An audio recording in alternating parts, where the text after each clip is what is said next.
Thank you for joining us. Thank you for joining us. It's wonderful. Cut off. Come on, no outside influences and noise. Let's get the people have their show. Thank you guys for joining us so much. This is your week. This is your time. You got the platform to speak. I just get the opportunity to kick things off with Slim the Comedian and Chris Preddy, OBE. Guys, I hope you're there. 1 second. There's a couple of people I want us to remember, and just take a moment to think about, because sometimes we don't realize that, and I'm going to go deep here and kind of switch it up a bit, that we can be living our lives one moment and in the next everything changes. And I want us to remember some people that happened to.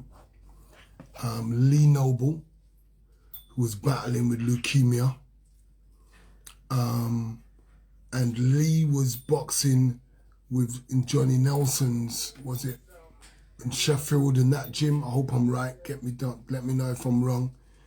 And I think I remember him because I saw a picture of him with Johnny Nelson was posting it. So I'm gonna give a shout out to his family. We are thinking about you.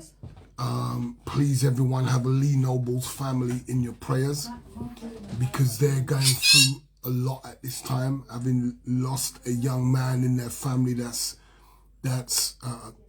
young at this time. I also want us to remember a young man that was trying to save his mum. Upstairs too, because it's really loud still, yeah? Upstairs. If we could, does anyone remember this young man's name? Because he's just come into my head to actually talk about this. It's a young man that was saving his mum as his mum was selling clothes, brand name clothes. Youths have come in and they've killed him for protecting his mum from them coming in and robbing. What did they say that young man's name was on the news? Do you remember? If you could check that for me, because I don't want to be disrespectful in no way. I want to say his name, so we could pray for the family at this time. Yeah, if anyone remembers the young man's name, Daz is just Googling it for me, because one of my that's not one of my gifts, is kind of remembering names.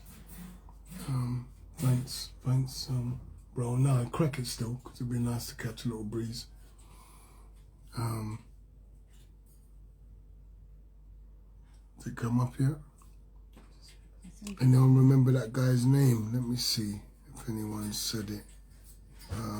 Others request to be in your live, yeah. That's John the live, maybe someone else on the live will remember. Yeah, they've got the time right. Let me see. Good, I know that. Passed away suddenly, yeah. Just going through you guys' messages. I was just seeing if somebody remembered that family. Have you all seen, just wave and let me know if you've all seen that news about the young man that lost his life because other young men were going in to rob the house for brand name clothes. Hussein Chowdhury. Yeah, beautiful. Thank you so much, Hussein Chowdhury. We want to give a big shout out to Hussein Chowdhury, his family. What kind of world are we living in, where we've got people losing their Slim the Comedian, and see if there's thingy there as well. Just you keep talking.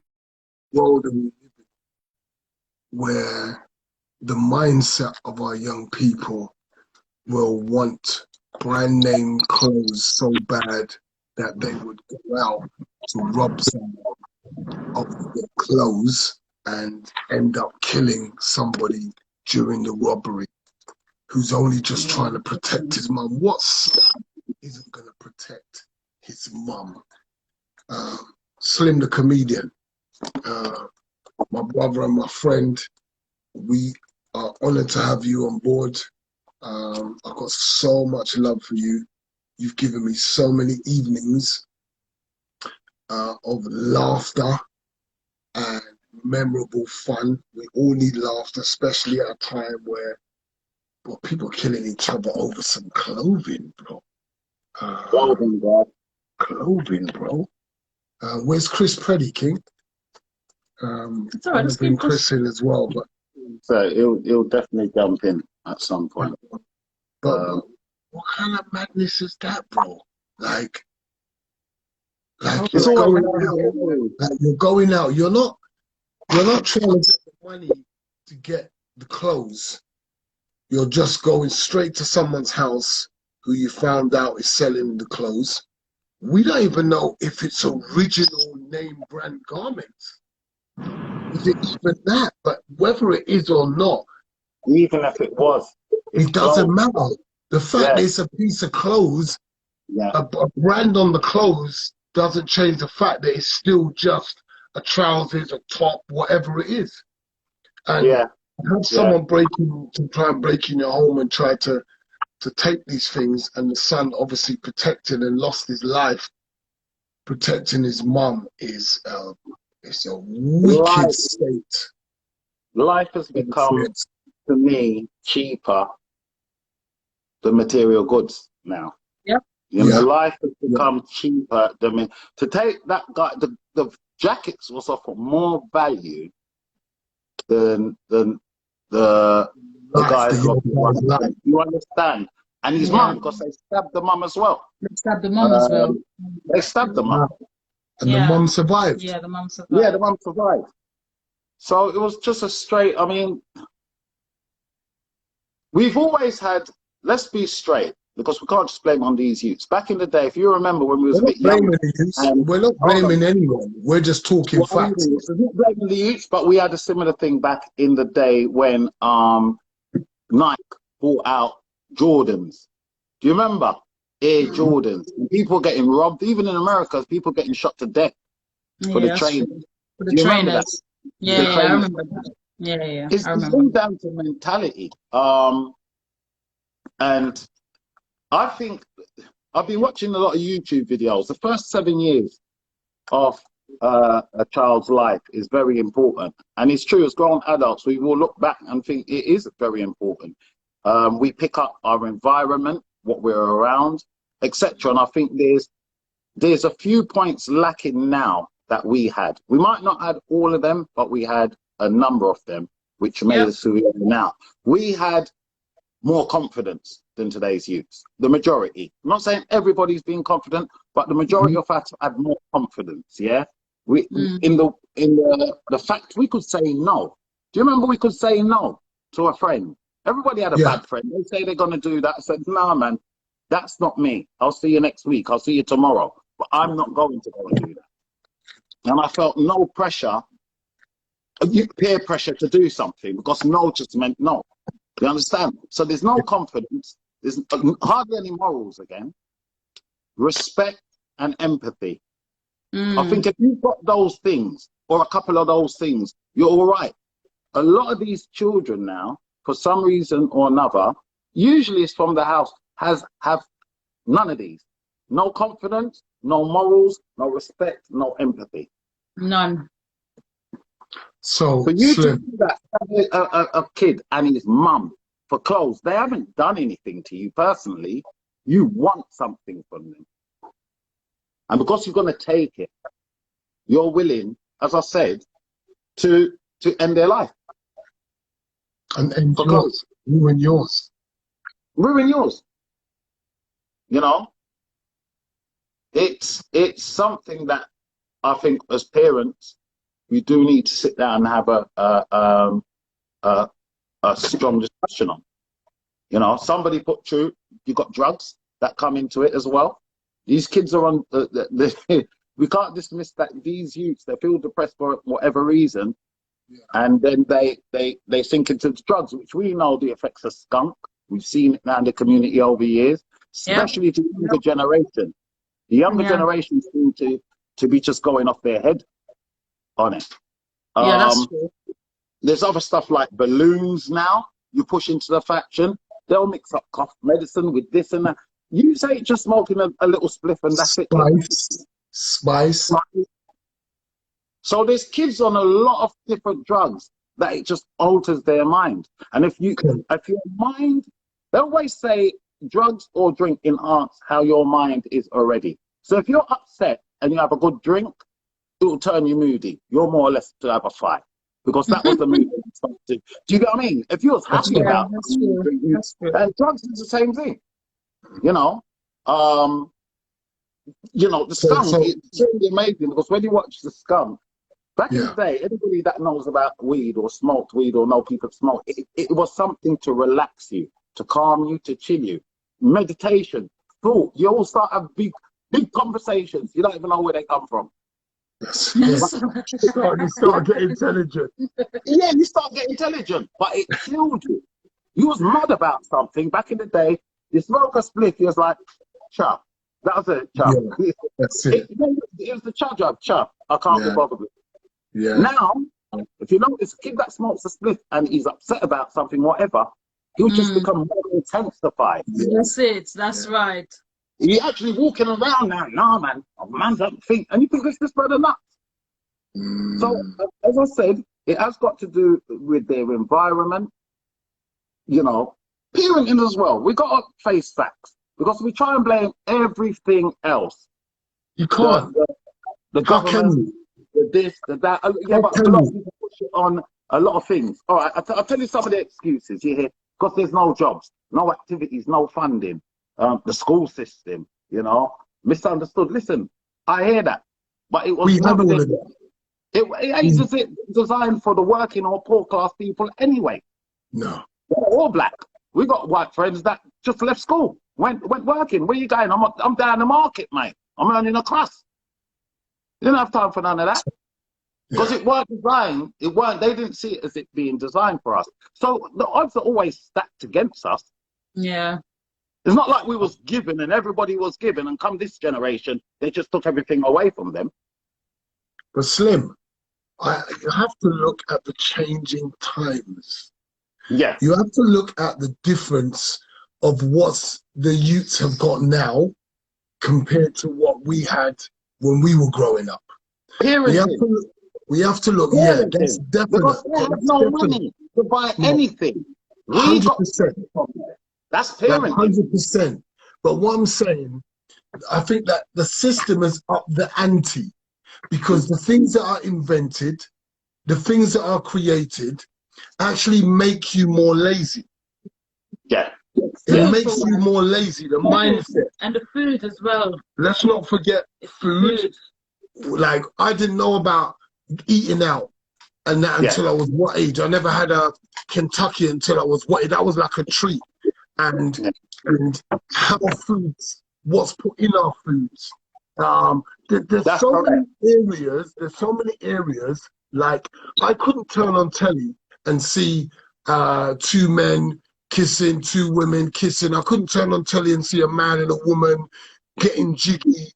It was like, I'm not saying it didn't happen. I'm just saying that the rate of what that's being pushed out for me to see when I was young is very different than what you see when they're young. Like for me, it was Kay's catalogue. I'd see a woman in a bra section in Kay's catalogue and then get a stiffy seeing a woman in Kay's catalogue. The catalogue would get, the new edition would get posted to the house. I grabbed that new edition, take that upstairs to go to the bra section, bro. We couldn't afford shelf lights. Bro, these youths here, they're waiting for Kay's catalogue to come to see dubs, bro, to see some breasts. Like it's right there in front of them, full on things that took me years before I could even see. And I just think there's some things that you ain't supposed to be seeing at a young age. Yeah, Do you know what I'm but saying? again, The way comes cognitive behavior development and all of that, the way it affects your mind. but it does come back again to parenting. I'll tell you what I mean. Yeah, that's true. Sometimes kids are very tricky. They'll always, Yeah. we was like that. As a parent, you have to always be on the ball. I'll get you. Yeah. I'll give you what I mean.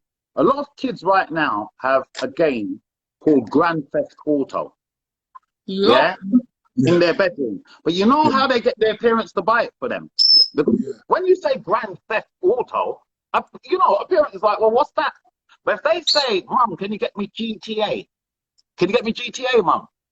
And you look at the racing game. For a mum, especially, a man might look on it, but mums, it is game. The woman ain't interested in all that. Unless she's a gamer, she ain't interested. Normal mums doing other things. She ain't got time. Yeah? So she gets him the game. A game like that, he's in the house learning how to... Did you know about the game, Mark? Yeah.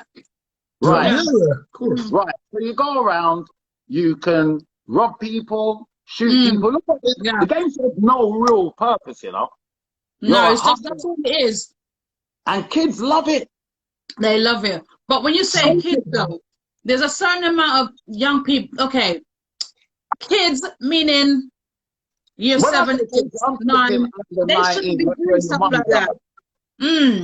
Yeah, Yeah. exactly. There should be a certain age group. Okay, they turn 19, 20. All right, then you give a bit of. But having them at such a young age, shooting and whatever. Not saying Fortnite is any better.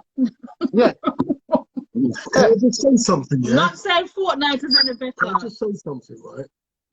Don't think the media don't know what they're doing. Yeah. Of course they do. Go and watch past soap operas. Go and watch past films and go and watch current films and look at the agenda now, because the media know the power that they have in their hands. Yeah. They could change a generation's thinking Yeah. by whatever narrative they have in mind. If you want to change a narrative, you just force that and put it on screen in front of their face. So at first it might feel like something, oh no, what's this? After a while you get used to it, mate. It becomes the norm and the way of life. And I can see how the media has used their power to bring in their way of thinking on young people. Now, we could go real deep here and talk about it, but I don't know if we have that audience that's ready to be soaking in how deep the rabbit hole goes.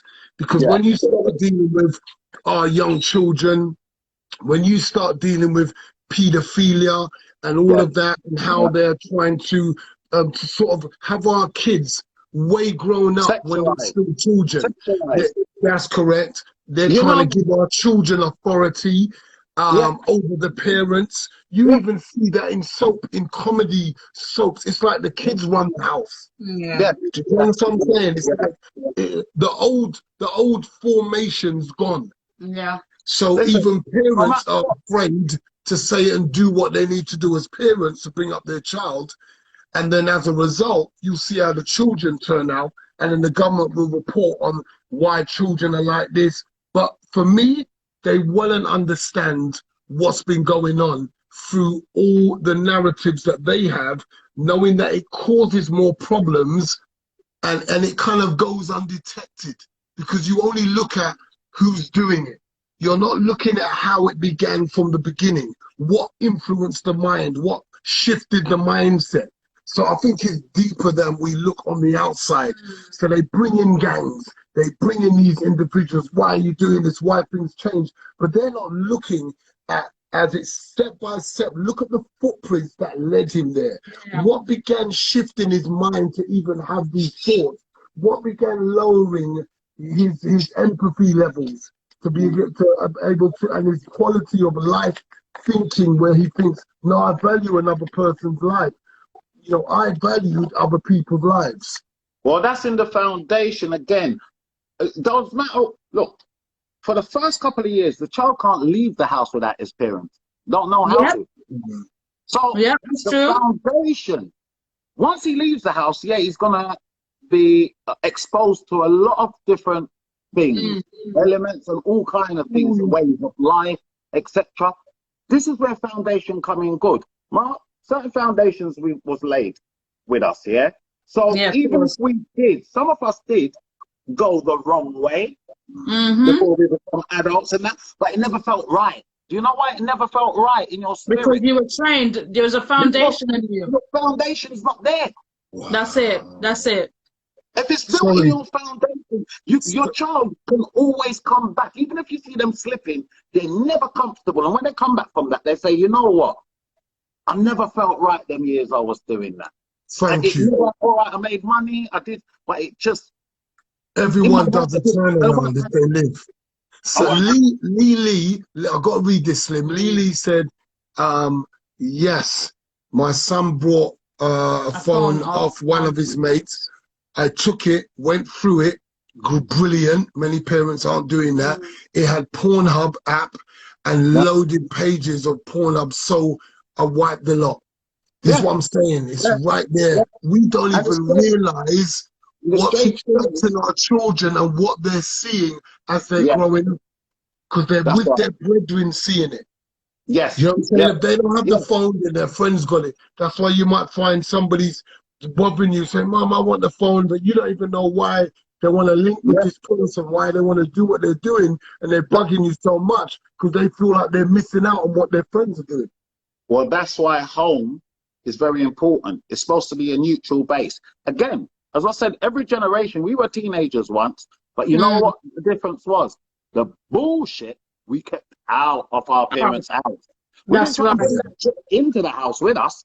So that was our safe place. So all the efferys and the foolishness that we'd go on with, if we was going on with any, would always be out of the house. Out of the house, not in the house.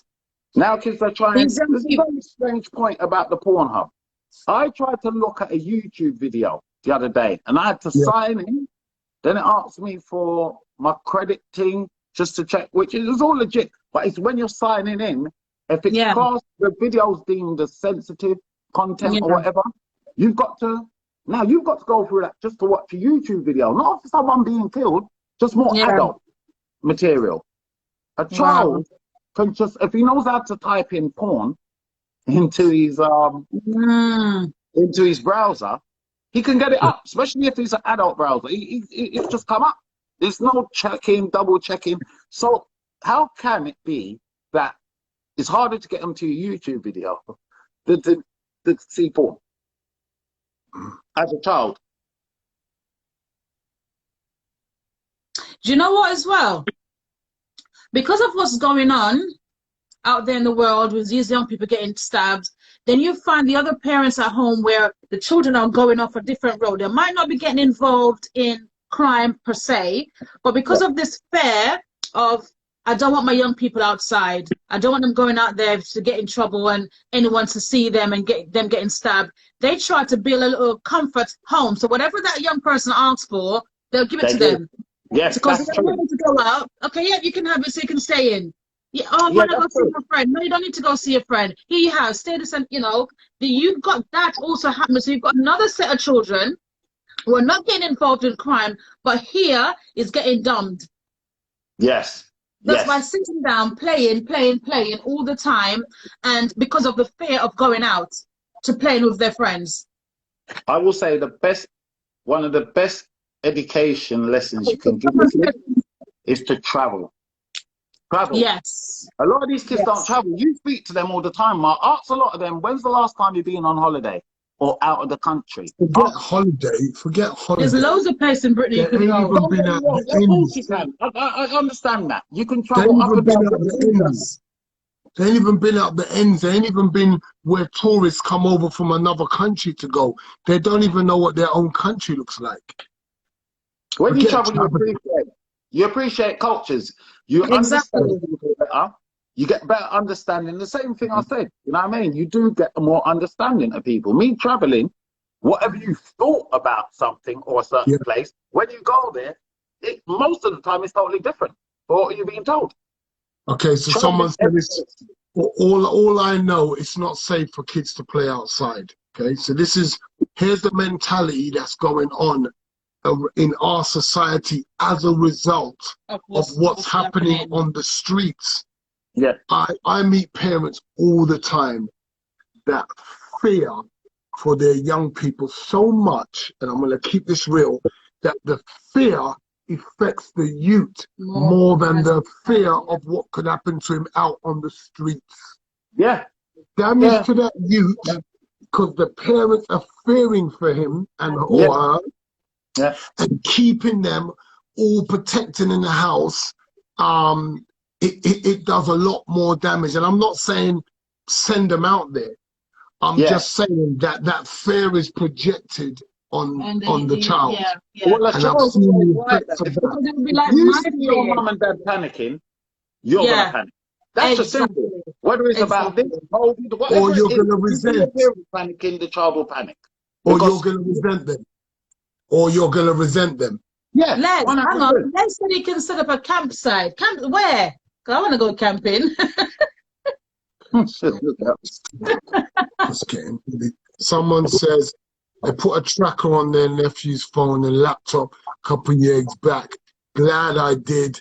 Kid didn't want to tell us he was getting bullied and porn exposure through games with other kids at school. Wow. I tell you, parents would be like blown away. I think that we need more awareness for parents about all the, but even more so, not only knowing your child, but knowing what's out there, knowing that here's how I need, here's the fundamentals and the characteristics that I want to build in my child. So that gives them the awareness and the dangers. Because I don't think when you're young, you do not know the dangers of what friends, and that's why you got your parents. How your friends could try and use you, how you could get drawn into things because your friends just want you to do what they're doing, and what they're doing is no good. If parents knew the skill set and the strategies about dealing with their own fears of letting them out and equipping their children, I think more has to be done there. Someone else said something about school needs to teach them. No, your home is the school. Yes, that's right. The school has a different agenda to you. As a parent, we should have our aims, goals, and be looking for our own outcomes, knowing that this system, please, people, wake up. This system that you're trusting to teach your children, all these old stuff you've been taught throughout the years, that's not working. No. They're trying to fool your children. They're trying to sexualize our children.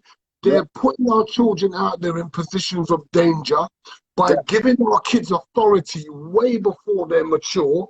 So your kids giving you trouble and telling you how they should be doing this and they should be allowed to do that. And then you're scared to respond because you're thinking, why the 7 years, go back to the 7 years. Before child 7, usually ain't got a lot of mouth like that. They get mouth when they're teenagers.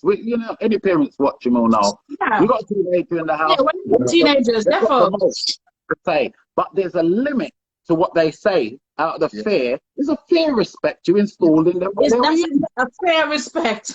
It's a fair respect. Yeah, and you've got to have it. Your kids got to have it. Respect you in a certain way. People don't like the word fear, but it's a respect. Okay, so thank you. It's not ooh, I'm scared, is it? Yeah. No. It's not that, because my children feared me. Now that was simply respect for dad. If you listen to my kids, when I sit down and said, Dad, you didn't even really smack us. Like, well, I don't remember you smacking me. I didn't need to. No, because from babies, I always had this speaking relationship with my children. Yeah. And I wouldn't let them cross barriers without consequences. People think the only other way is to beat them. There's many ways. We're parents. We have to come up with ideas to know, okay, what's the consequence for this? What's the consequence for that? And if you want something, I shouldn't just give it to you. I need to teach you that you have to earn that. So what are you willing to clean, tidy, take responsibility of what you're willing to change for you to be able to be rewarded to get this. But we give them all the best high quality stuff, the most expensive stuff, but they've done nothing to gain that. They've learned no lessons to get to that point. But that's what life's going to teach them, because you haven't taught them that. And then life hits them very hard and sharp at a certain age. Because they get big. You can't afford those trainers no more for them. Yeah, you can barely afford it for you. This boy's walking up with size 15 big feet, like a clown, and you got to pay because he wants the latest trainers. They cost about £500 more. You better go walk. This is what I'm saying. But when it hits them hard like that, and you're not, this is where they result to certain crimes. Exactly. That's exactly right. Yeah, because you brought your child up to get whatever he wants. So then, a child should learn to do without. Yes. It's not everything that a child wants. Even if it's the latest thing, you must say yes to it. Against it. Exactly. Look, I'm going now, but back in the day, you remember Jericho? Yeah, bro. Man, when Jericho came out in the 80s, and I wanted it so glow. You remember coming to America? Or the American, the family?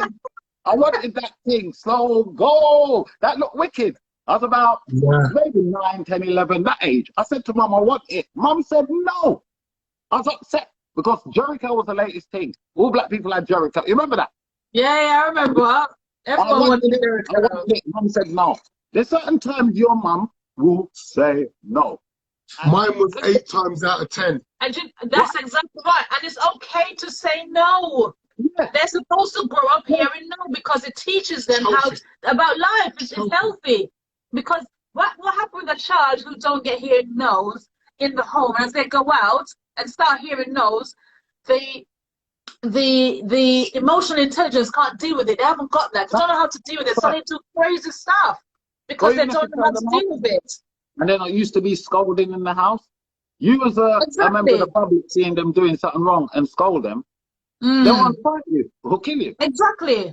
Because as you say, so as I said, it does start from the home. I know once they leave the home, there's a lot of shit we've got to deal with once we're out of the home. But it should be their sanctuary. I think a lot of technology is brilliant in one way, but a curse in the other.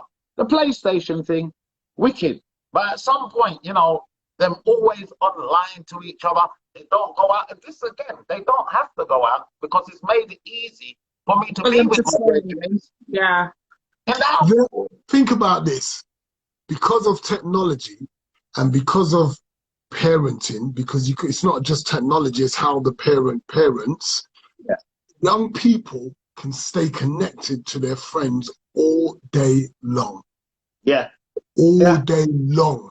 Even in their house. Depending on how you're parenting, apart from when they go to sleep.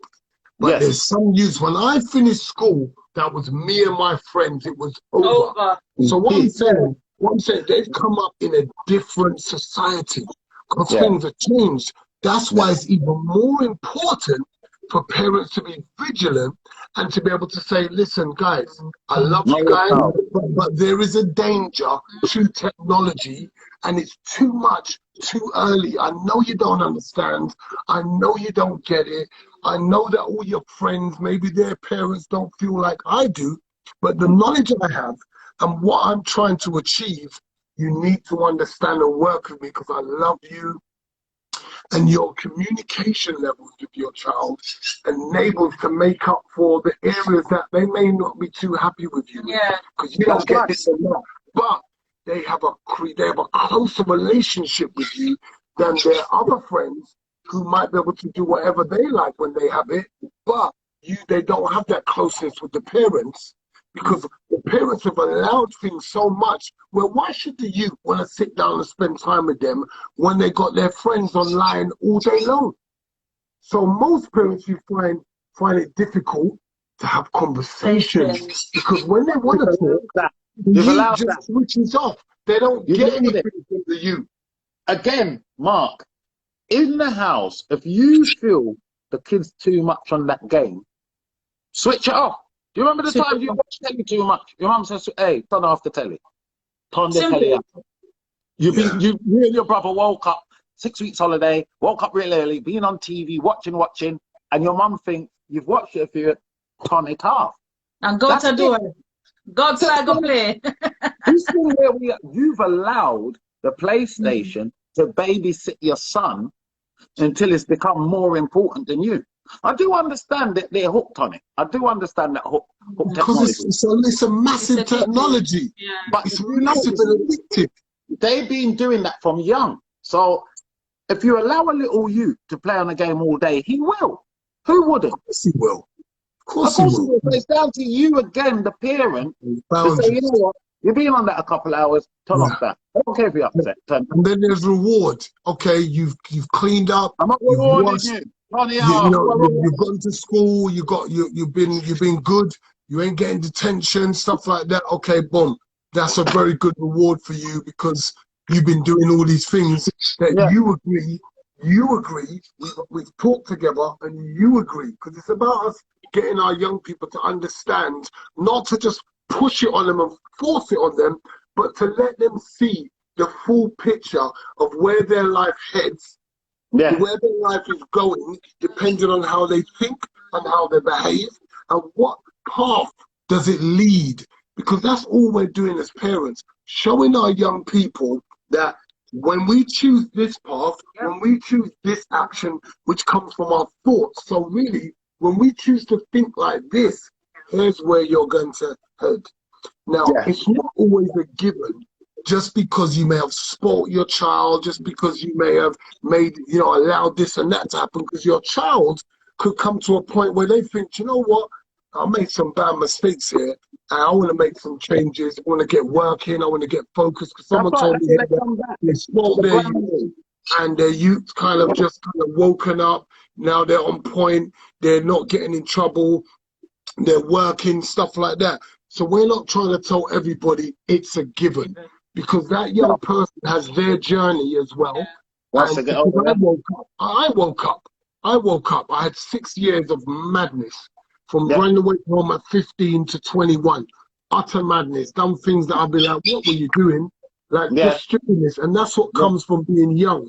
You don't understand. Your parents are telling you things, the teachers tell you, and you're just like, they don't know what time it is. And you just don't get it when you're young. It's like, the Bible says foolishness is wrapped up with the youth.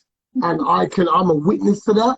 I'm a witness to seeing my children. I've heard my son tell me, Dad, I was moving bookie them times. I was moving, thinking, I don't know why I was thinking like that, Dad.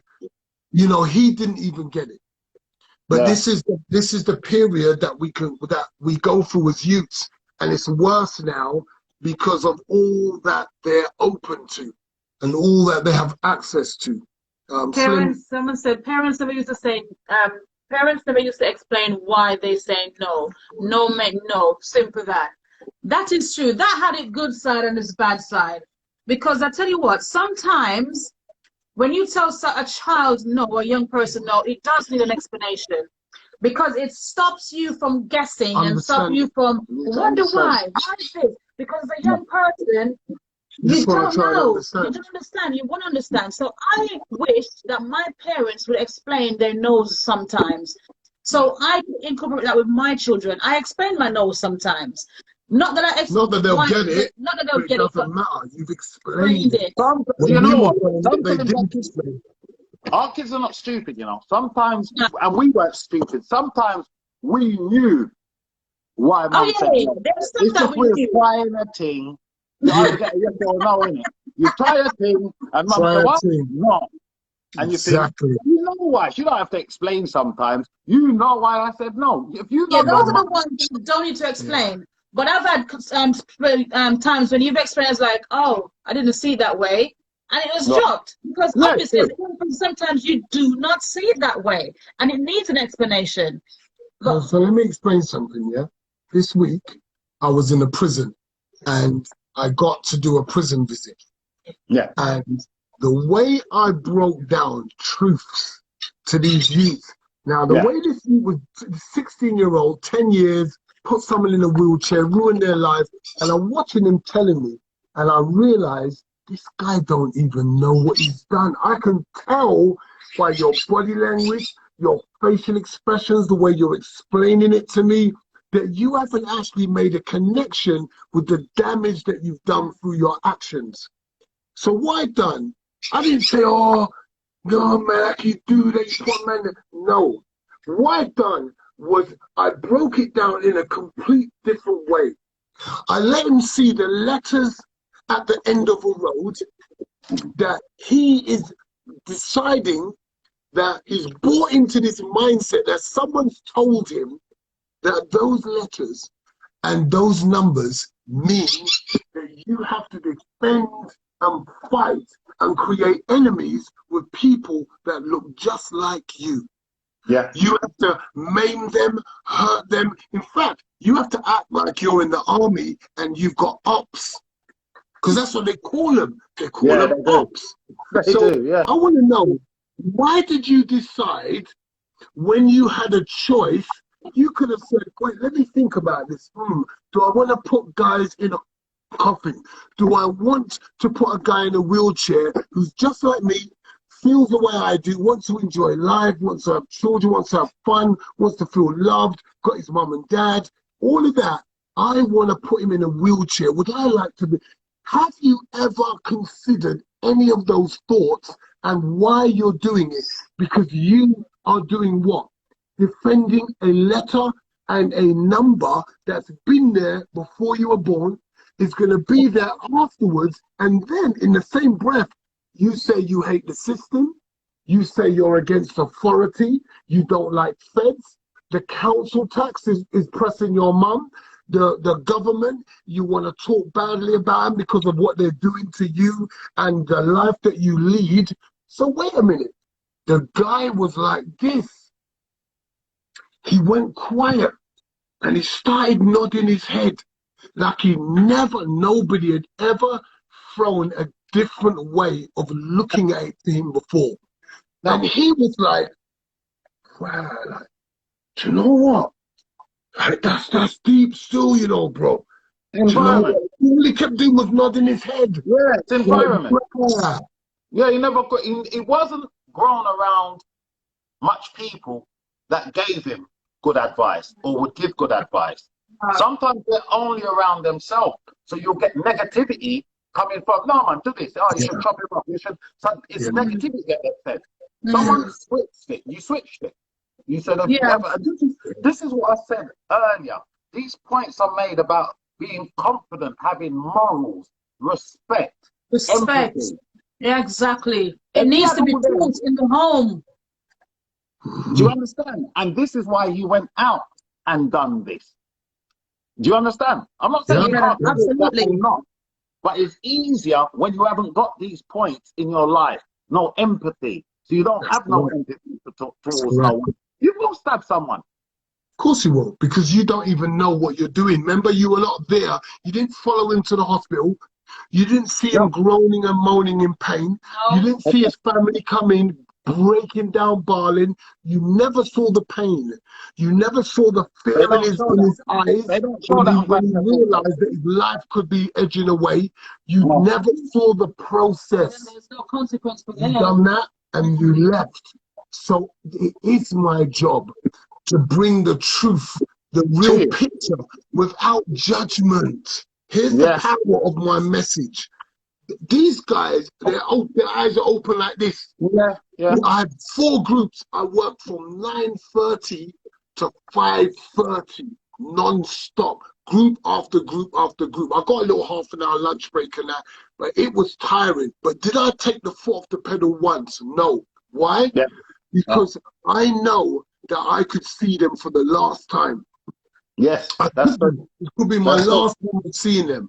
So I need to give you everything I've got, 100%. And when I see the impact these guys that it's making in their lives, I was with a lifer, 16 years. Okay, they call that life. So you got 16 years. Do you know this guy said to me that I was a baller? I was a young baller. I didn't need to go out. See, here's what you don't realize.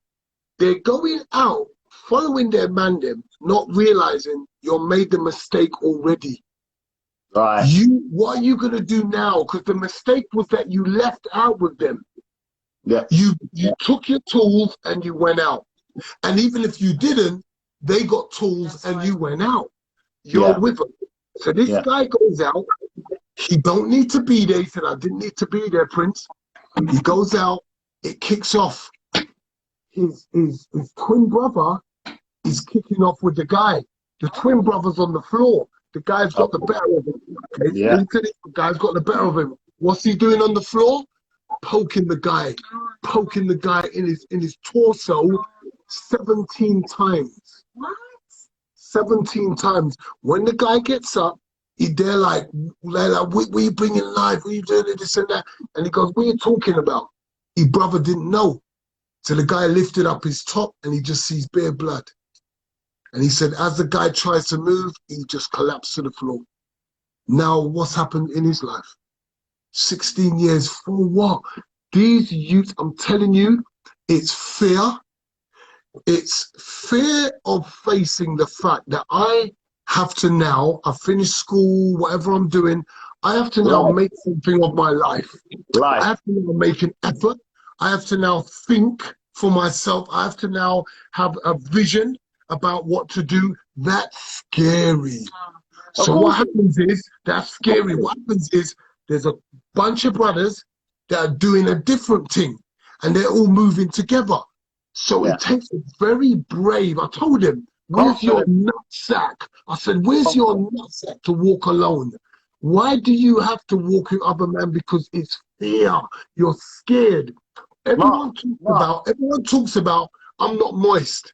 But don't you realize the mere fact that you're not willing to seize your own life by its friends and make your own decisions, it shows your fear. That's why you need to be around a holy man. I walked off on my Jack Jones and I said to my man, here's what I want to do. I want to become a champion, bun this life.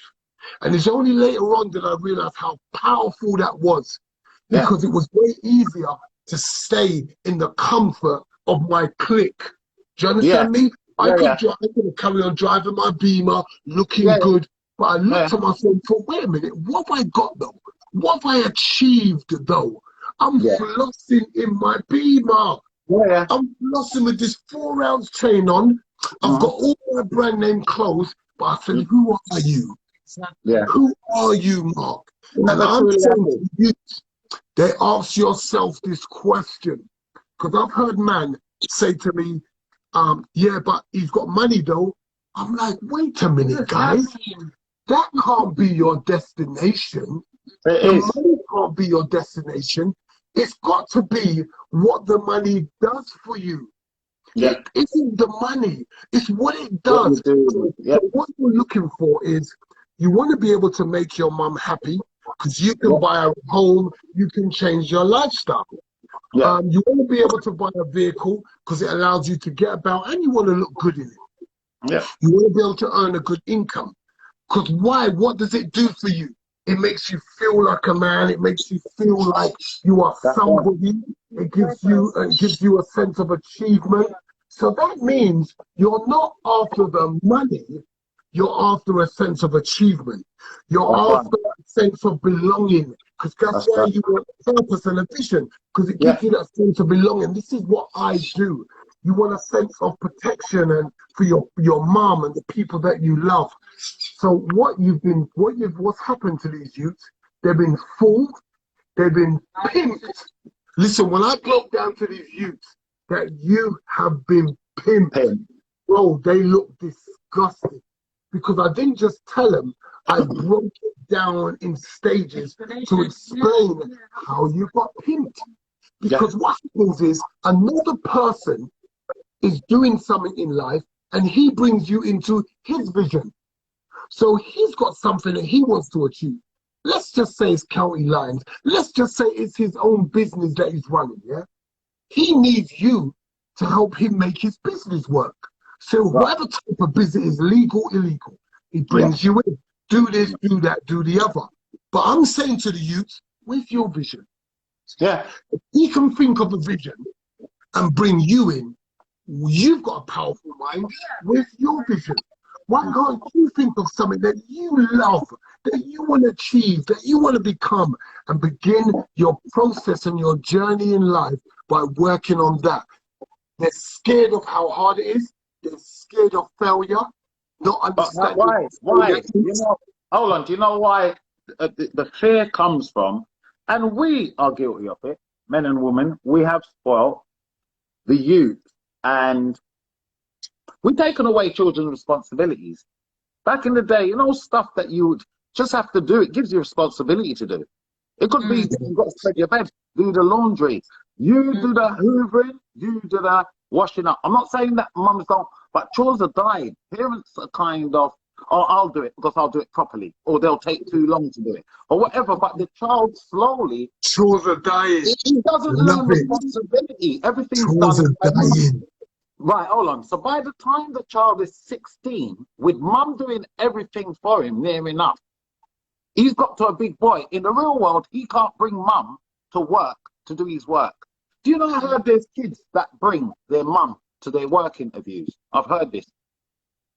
There is some people, yeah, seriously, bring their mum in with them, 17-year-old, because they're not sure how to sit down and interview, or if they're, what they call them, the temping agencies and that. They'll come with their mum to sign them up. They're not able to they're not, listen, when I was 6 years old, I had a front door key. Because my mum was working, and my mum would come in about 5:30. We finished school 3:30. 6 years old, I had a front door key. Nobody will give a 6-year-old a front door key today in this day and age. No. Not even the house is there. It's just a blank space. Everything gone. This is what I'm saying. The responsibility is gone. Back in the day, you might have to take your littler brother to the park and make sure nothing don't happen to the whole of you. Yeah. Charge him a picnic. The little girl, take your brother. Why? Why do I have to?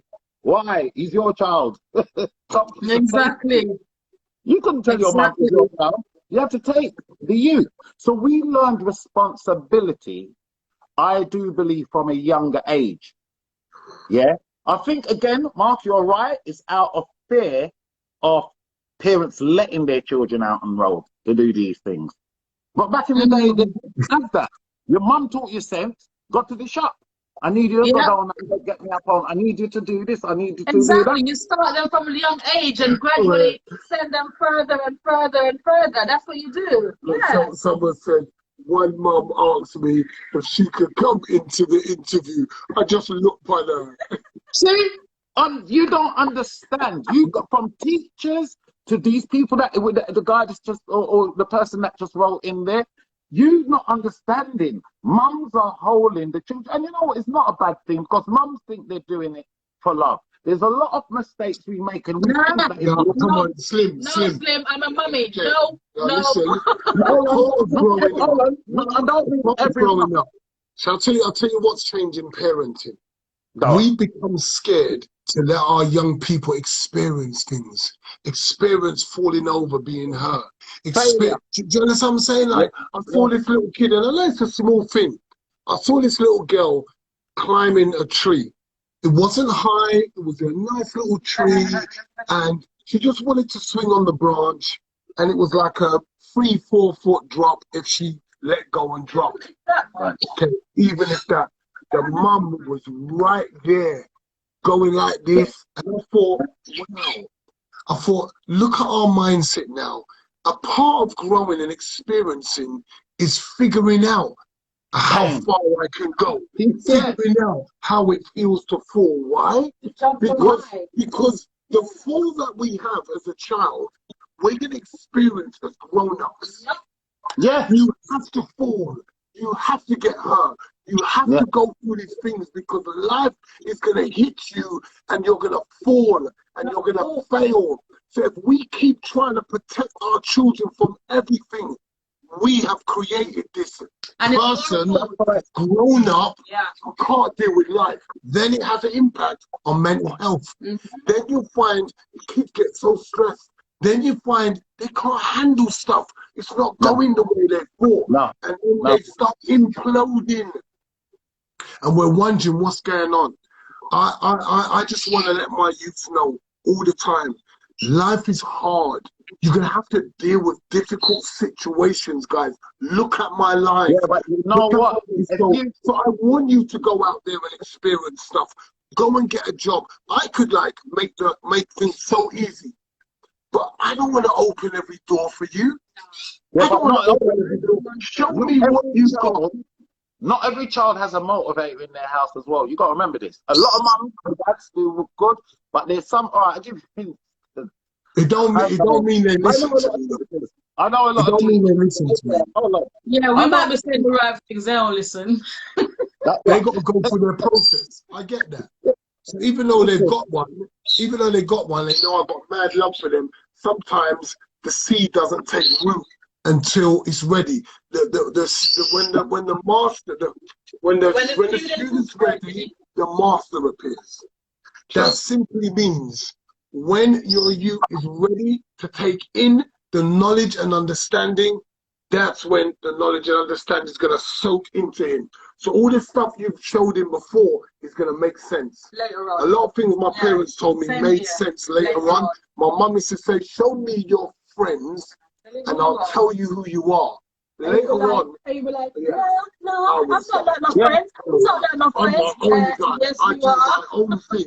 But it makes sense, because why would I move with my friends if I'm completely different from them? If I've got completely different ideals and I just have different goals and aims than my friends. The reason why we're connected is because of how we are as people. There's things that have linked us, that's made us want to be around each other.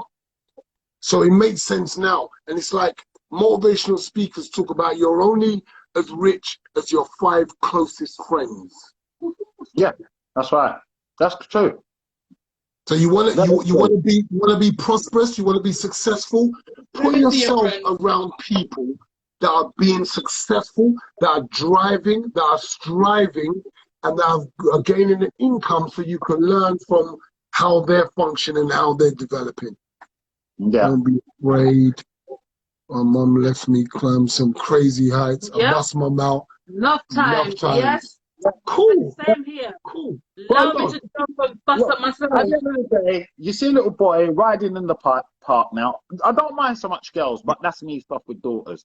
But a boy, the boy's got on helmet. You remember he's in the park surrounded by grass, you know. Helmet, knee pad, elbow pad, got belt, pring. He looked so soft. You know, I can't even watch them in the park. I feel to run over and kick him off the bike. It's so annoying, isn't it, Slim? It's so annoying. I feel that. Why does this boy look like a little soldier? Can we address something? Someone said our hands are tied because of the laws. I'll say this. What laws? The law that you have in your house is the most powerful law. Yeah. We need to stop being fearful of laws outside of what we govern our life by that control us. If they brought in a law and said to you, you can't tell your kids what to do anymore in no given situation, it's down to your child to choose what to do and you go by it. Now there's a new law for you. If they brought that law in, what are you going to do? Are you going to abide by it? All I'm trying to say to people is live your truth. Stop allowing laws to subject you to new ways of bringing up and teaching your children. Because I don't run that. It's your choice. We have a choice. They say the hands are tied. Parents use this as an excuse. Because I'm going to explain to you. The child gets bigger and obviously turns into a young adult and then over 18. Yep. He's got away with everything up to that point. But now his 18 system can come down hard on him, yeah? The child goes out at 18, goes for a drink or whatever, a situation arises, and he's angry. He's actually losing his temper and he's going nuts. The police are called and the police turn up, yeah? Tell me a number of things they class as reasonable force they can do to your child to control them. Tell me a number of things. So why can't we use reasonable force? Pepper spray. Laser. Yep, holding man down, cheap for you, hand locked. Right, and you Yeah, telling push me your you face don't down want in to. the ground. So let me tell you, which one would you rather? I'd rather well, not beat my child, but I'd rather discipline him early than he gets to that. Because Yeah, when me police too. do it, it's no problem.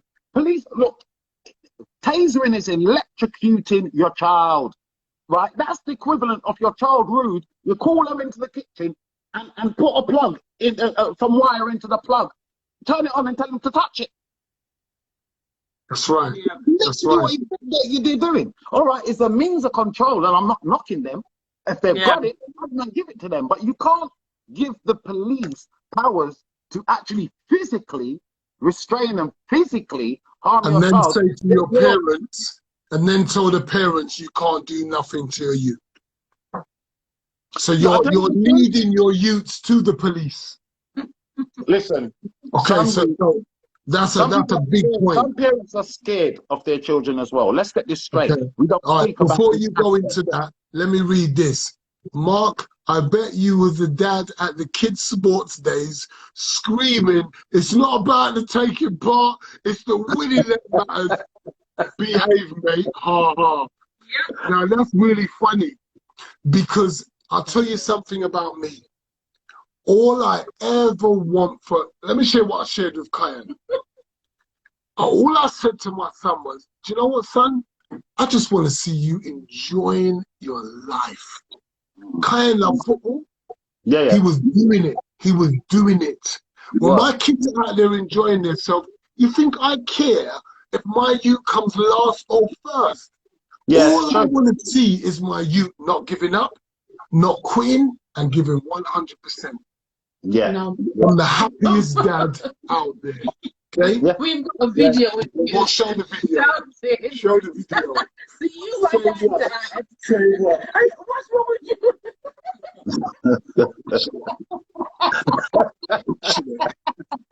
We've got your video, mate. Listen, More let than the video play. That's what I said.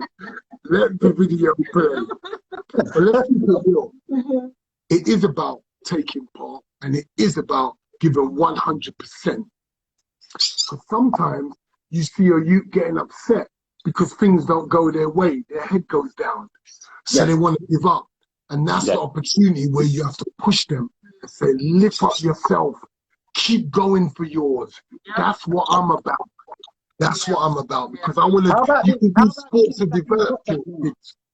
How about the kids that don't have that? You see, the one point you make that I keep realizing, we all kind of had people that motivated us, whether it was your mum, my mum, we had people to do that. That's true though, Slim.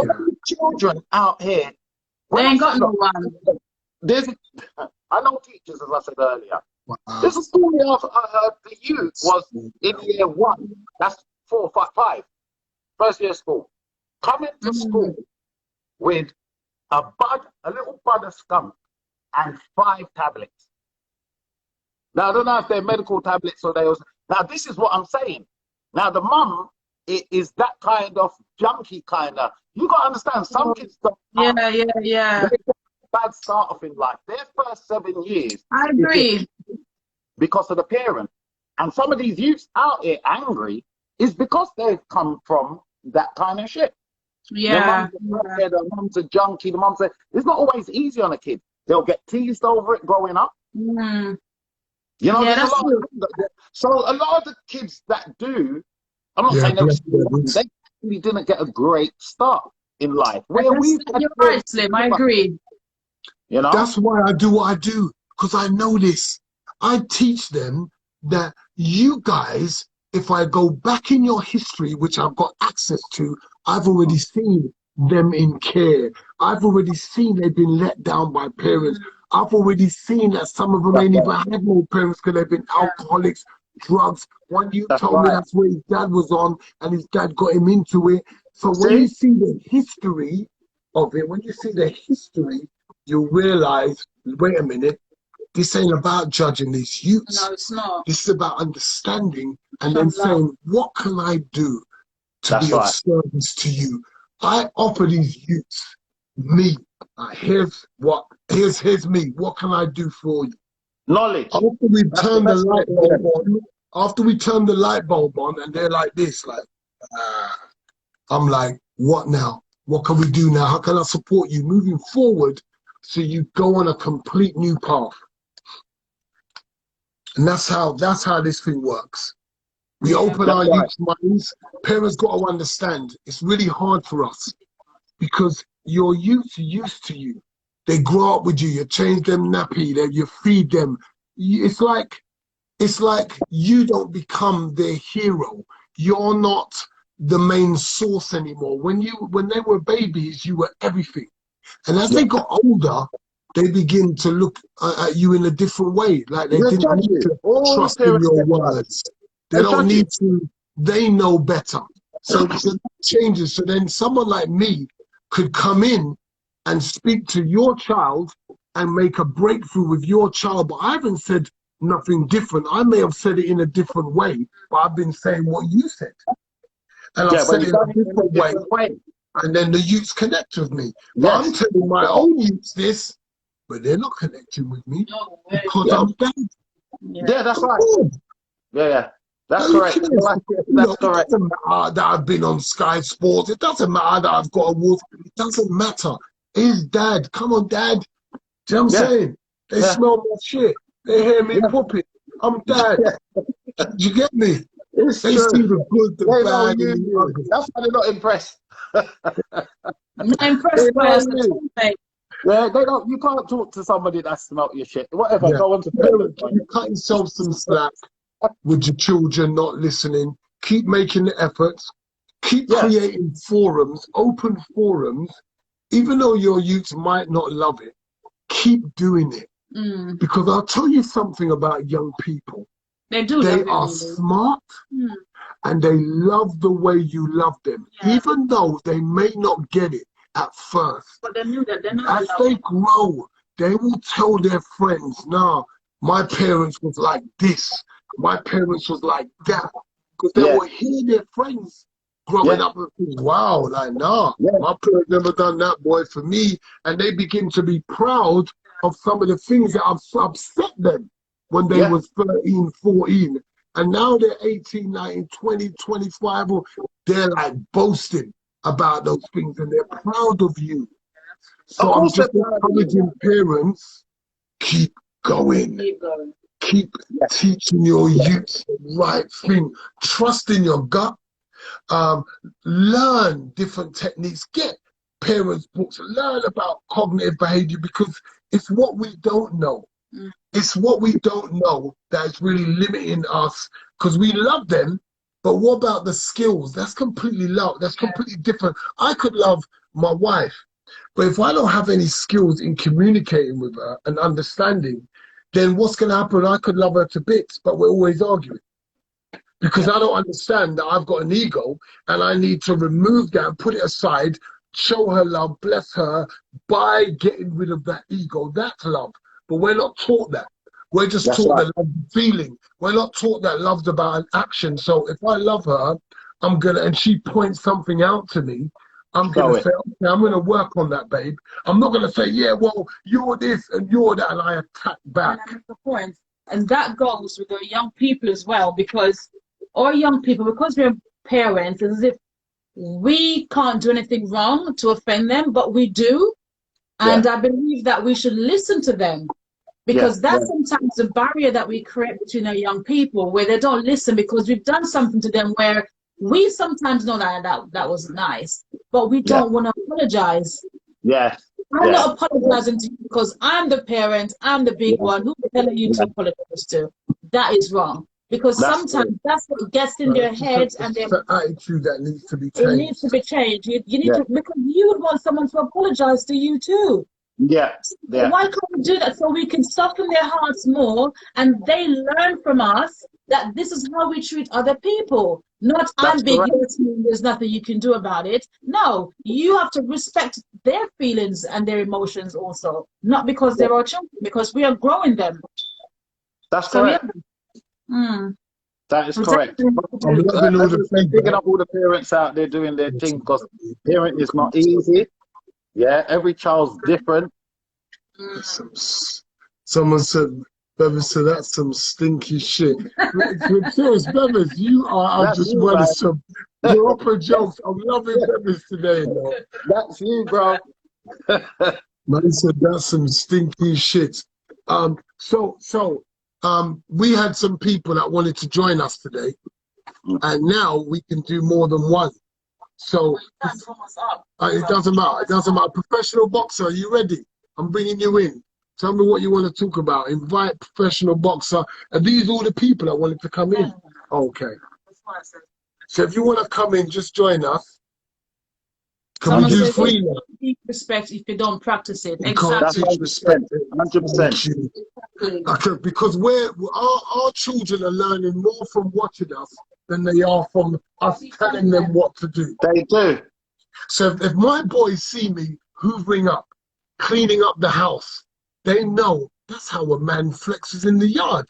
If my boys see me humble myself to my wife and my wife says things to me and I can take correction, they're like, oh, okay, kids are always watching and clocking and learning. Yeah.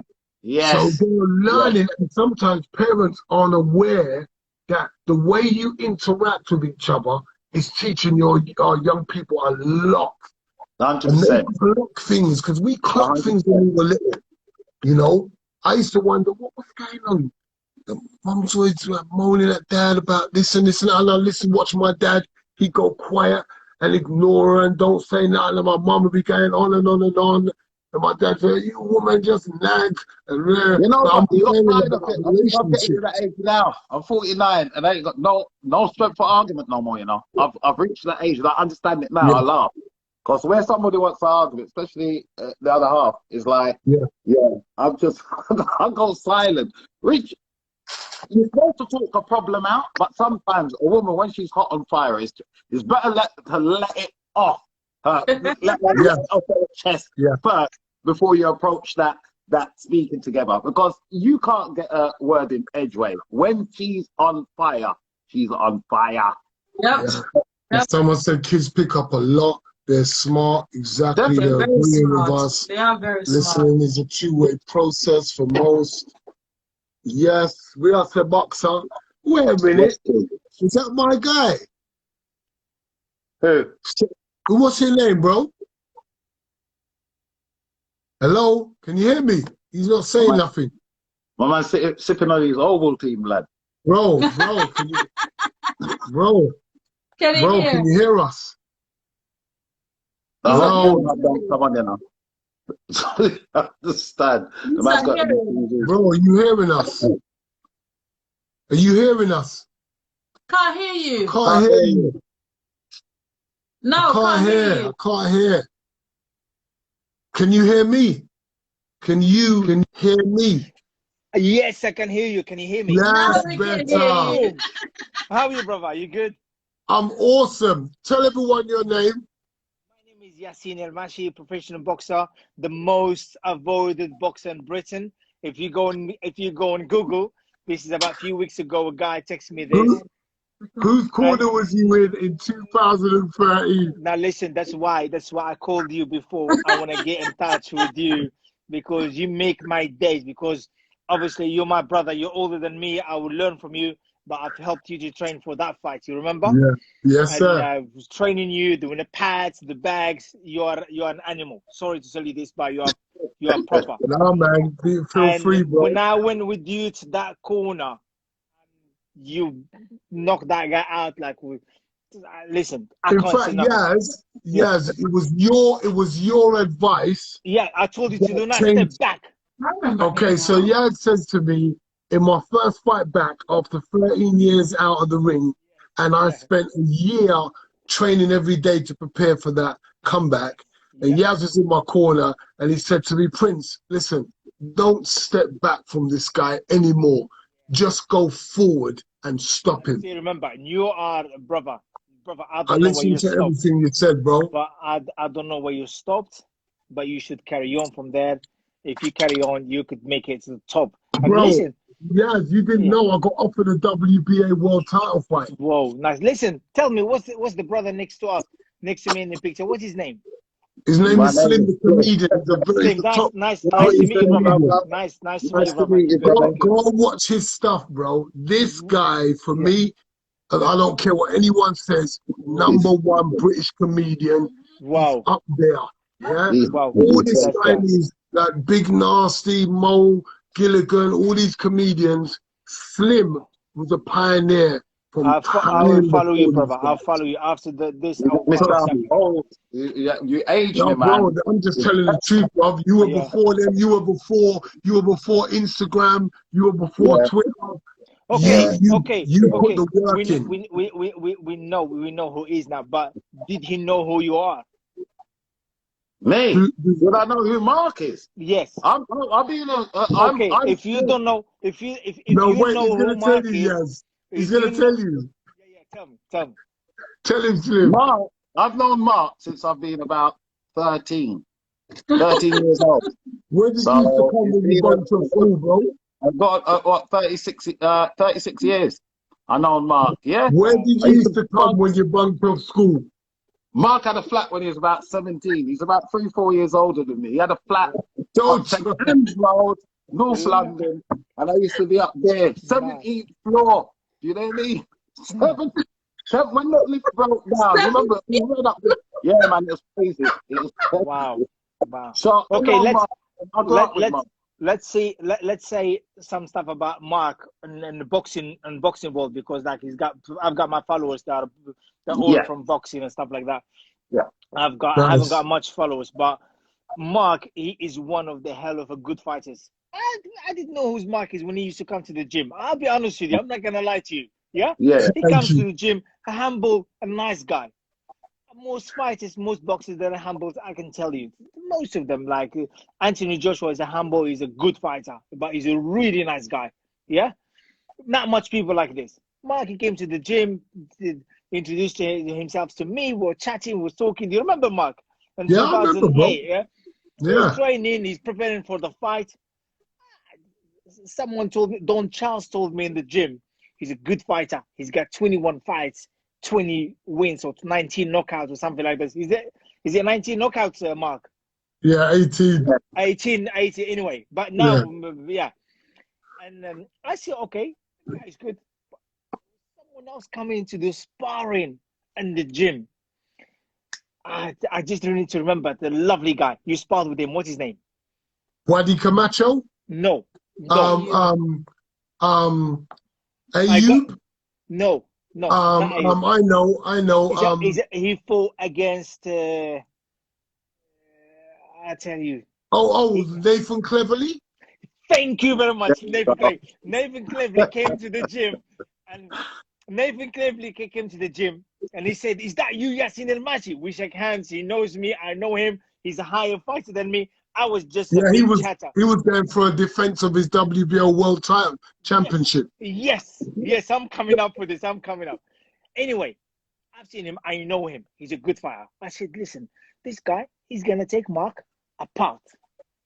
Everyone told me that. Yeah, I don't know Mark much. I know Mark is a world-class fighter, but he stopped. He's 40 years old. I was 28 years old that time. I was 44. He was, he was 44. I was 28 years old that time. I said, oh, the fight is not going to... I was watching. Bloody hell, sir. Sorry about my language. I'm not going to swear if your missus next to you.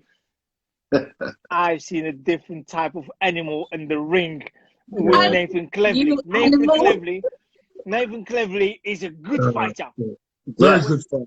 He was beating... Listen, you wasn't in the gym when he was sparring with the Derek Chisora. He was beating Derek Chisora. He was beating him badly. Yeah. But when I've seen you with him, I said, this guy can fight. And I give the credit from before, not because of that, but with that, yes, different. Yeah. Yes. Did you know that was my first sparring session, proper sparring session since I retired? Wow, like proper sparring, not messing around. Proper with a current fighter. Listen, that guy, he can fight, but you were slowing him down. You was going forward to him. You was slowing him down. Head up, moving, boom, walking. Yeah. I said, hang on a second, how this guy's doing it? I was just watching you. Like, how do if this guy fights me, I was talking about myself that you fighting me, how I'm gonna handle that pressure coming forward to me, because you know I can handle pressure quick. And That's it. Yaz is a like, really good fighter, bro. Trust me. and I was like looking at you like, this is a good style to put someone in pressure, just hands up, walk through it. But what you were doing, you hit him with a straight punch. I won't forget that. That was like, no, what, 13 years ago? 2008. Yeah. Yes, 13 years ago. No, it was 8 years ago. It was 2013. Yes, 2000. I had the crutches. Yes, I remember I had the crutches. I went from hospital. Not 2008. Yes, you're right. It's true. I still have some pictures. My brain ain't that frazzled. Oh, my brain. I never got banged up. No, it's true. All right, man. But how are you, brother? I just want to share your story with all your fans, with my fans as well. That's why I called you before. I want to get in with you. I've seen you with your missus. You are one of the nicest person I've met in my life. You, Anthony Joshua, is a nice brother. One love. Whatever you need from me, you can give me a call. We keep in touch.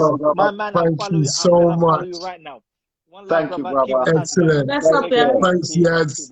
Take care, my brother. love. Bye. Yeah, man. That's awesome. Was that Steve one to come on? No, I don't know. 1 second, Slim. You're a beast, Mark. You're a beast, bruv. He's an animal. Yeah, you used to follow him up and down the place, isn't it, Mark? Hammersmith and Polo. I've been to quite a few of your matches, isn't it? Yeah, you did. Happening. What's going on, Stephen? Happening. You alright? Slim. I'm awesome, bro. You say, Steve. Beat, man. Oh, mate, I've just been going through it, ain't I? Yeah, man. Break it down, Steve. It's just for the last 2 weeks, just my life's just changed massively. Like, gone from, you know, just one of these people just plodding along through life. I've always worked my life. I worked in a bank for 11 years. Wow. You know, just thought that was just my life. I just had to just stay like that. And then things just started getting worse. Like, my mum died. And I had a little boy around the same time. So, yeah. Still hard to talk about because that must have been really tough, Steve. Yeah, it's just, that must have been really tough. So how was that impacting on your everyday life? What did it look like? You know, going into work, how was you seeing stuff now? What was changing, man? So like from straight away, I sort of registered his birth. The day after, I went back to the same office and registered my death. So like I just, you know, my mind was going all over the place at the time. I want to enjoy my son, and it was the best time of my life, like having my son for like, you know, first bit and all that, you know, happiest time of my life. But you know, on the other hand, you know, dealing with the grief at the same time. Wow, that's really getting on one, and you know, getting on one, trying to manage a job and trying to like buy a house. So like gambling, drink, and all that sort of stuff just started rolling, and it just gradually got worse. So Steve, that's really important. Because what you were trying to do was you trying to find something that helped you deal with what you were going through. Yeah. Was gambling, going out, doing whatever you were doing, was it a type of release? Yeah, 100%. Because during the day, like I'd never gamble if I weren't drinking or nothing. You know what I mean? It was just to like numb the pain or just do something to get a rush or something. You know what I mean? Keep life going, just to like feel alive. You know, wow, to feel alive. Yeah, feel alive. Even losing, I was getting addicted to losing. You know what I mean? Wow. So like, I was just playing just for the buzz at the end of the day. I got you. Going sometimes, but I'd always get up for work. I was always on work on time. Like I was always going to work. I've done it for years. Uptown, travelled uptown every day. Like done that, and you know, got my house and everything. And then the relationship broke down with my ex. So it was like... And what do you think that was a result of? Was it a result of not actually tackling what was happening, those emotions? Was it as a result of going into the areas that was creating the problem? A bit of all of it, to be honest. It was a bit of all of it. It's because like we was kind of realising that we're just better off as pals, and like we still get on like house on fire now. Like nice. We're sort of going through, as well as just having a baby and going through my stuff as well. Yeah. So it was a bit all of it at the same time, and it was just a bit of an explosion that I never thought I'd have going through all the depression and all that, because it was just so much that hit me at once, and I didn't know which route to sort of take at the time. So I went through therapy, went through work got me therapy and all that sort of stuff, and it just didn't really Oh, do that's nothing nice for of me. work. That's nice of work. How did that Yeah. happen? How did that happen? Did they notice something? Did you speak to somebody? How did it happen? I had to research it all myself, and you know, I was a part of a big organisation, so they now have like a well-being number that you can call on. That's correct. A lot of workplaces got them. Help. So That's Yeah. good. you know, and How was it showing up? How was your depression? How was you able to know that I'm depressed? What changed? Apart from gambling and you everything. know in yourself, you know, if you're not being who you are as a core person, who you know as a child, like you want to grow up and be this type of man or this type of father or this type Yeah. of, you want to make your parents proud, you know. If you, I think you know within yourself, if you're not doing Yeah. yourself proud or you're doing your parents proud, you know. Okay. And, you know, and I was eating myself up every time that I weren't being who I wanted to be. Okay. You know, it's just, I'm grateful that I went through all of that because, you know, it's just led me to where I am now, where I'm a bit more awake now, and I've just had my awakening moment, and I'm just grateful for everything because I realise now I can help a lot of people that have been through what I've been through that might be not as well educated or been through a lot that I've been through. Like I say, with the private banking, being around millionaires, got that millionaire mindset, been a lot of places, travelled the world, had a bit of fun, like done a few things that, you know, you perhaps shouldn't have done, as, you know, growing up and That's stuff. life. But, We can all join you on that, Steve. Yeah, just living. yeah, that's it. That's it. And, you know, just watching you inspires me as well. Like, everything that you do is like, you know, you're like an idol to me, genuinely. Like, I've just loved every Bless you. mouth, you know what I mean? Yeah, bless you, Steve. Serious. So what do you think has actually kind of made you think, look at what I'm doing and think, you know what? Yeah, you know, what is it? Is it the talking? Is it Do you what know, I've done? nights, spent many nights awake and just like laying there, just like couldn't sleep and just doing my head in, thinking too much. But then I just switched my mindset a little bit and thought, you know what? If I'm awake, I'm just going to educate myself a little bit. You know, I'm just going to start researching stuff and see why I'm like this. See if, you know, if I'm going mad or it's actually, you know, some sort of like science into it. You know, there's some blockages I can get past. And, you know, I realized by doing meditation and doing yoga, wherever it is you need to get to that place, you know, you can get past them blockages. And when you do, it opens up your brain to start learning more stuff. I'm going to get That's past that, excellent. Steve. That's So excellent. do you remember anything that I have said that's like triggered something in you? You know, I'm interested. I think it's more the feeling that I get from you and like, you know, just the courage that you have and, you know, reading the way you are with people and you know, the words you're saying are coming from love. And it's not like one particular thing that you said. It's your energy around you, you know. You are. That you're blowing out to everyone. It is addictive, and you know, more and more people need to hear what you're saying because it's you know inspiring, and it makes me want to be a better dad to my kid. And all the stuff that you guys were all saying earlier, I 100% agree with. Like, your kids need to have respect. You know what I mean? Yeah, Beautiful, Steve. That's great, Steve. That is so awesome having you on. Well Just done. sharing a bit of your journey. Opportunity for coming on here and, you know, saying my little piece. And Yeah. I've got an Instagram page that I've set up as a charity now, so I want people to go on there and donate so I can start reaching more people, helping more people. Tell us, Steve. Tell us so we can support you. What would you want us to support you with? What's the name of the page? It's called Just Let It Go 22 with spaces in underscores as spaces. Yeah. I like that, Steve. Just letting go. Just let it go 22. Yeah. I spoke to a lady yesterday that was very good friends with my mum. Yeah.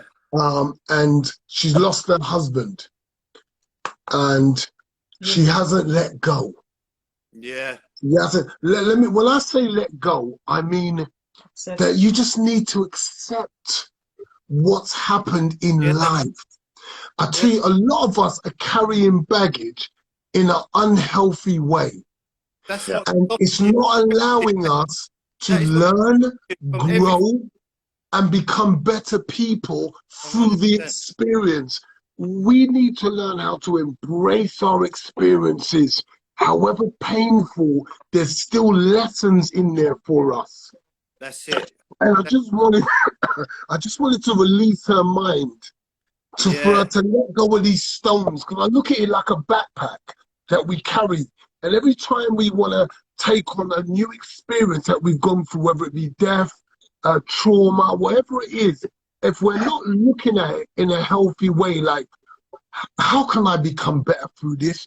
what did I learn through this? Because you've learned through your experiences. Yeah. And you've embraced it and said, okay, let me move on. Now, because of your experience, you've now been able to give and begin something new. 100%. Now, what a beautiful way to enjoy life moving forward. Now, some people don't want to try to take from it and move forward. They want to stay in that place of pain, speak about that pain, and not grow from the pain. They let it go yet. Reflect and inspiration. That's what this hour is about. It's reflecting on what you've been through and taking that to inspire others. And we can all do that through our pain, Steve. Exactly what I'm doing at the moment. I'm working full time, but in the evenings I'm going around people's houses who I know are in trouble, had suicidal thoughts, are clinically depressed and stuff like that. I go around. That's excellent, Stephen. That's excellent. I do a bit of meditation with them, and I make them let go of a lot of stuff. I know how to. With all the research I've done, I make them bring it to surface and let it go. And it's just amazing. What's that done for you, Steve? Unreal. How's that changed your life? It's because of my purpose. That's my purpose in life now. That's the way I do that for fun. I do that for fun. Purpose, bro. You found purpose through pain. That's what gets me going now. Come on. That's my purpose in life. Come on. You found purpose. You found purpose through pains, Slim. Yeah. That's how it goes. That's how it goes. You know, the experience he went through. through. Having me on, and I'll let you get someone else on to tell their story. But thank you so much. Thank you so much, Steve. Thank you. I love and appreciate you. Thank you. Love and appreciate you. We all need this. Yeah. That's a great little story. Sometimes you need happy stories. You see what I'm saying to you? I think we've been fed through the last year what's going on. We've been fed nothing but negativity, fear. Do you know what I mean? So it's nice to hear a good story. Do you know what I mean? Yeah, I like that. I liked it too. It's good to actually hear something different, that someone actually take control and turn the depression, what they're going through, instead of sinking deeper and deeper and deeper, that they themselves decide, like, no, why am I feeling like this? Let me find out what's wrong with me. That was brilliant. I love that.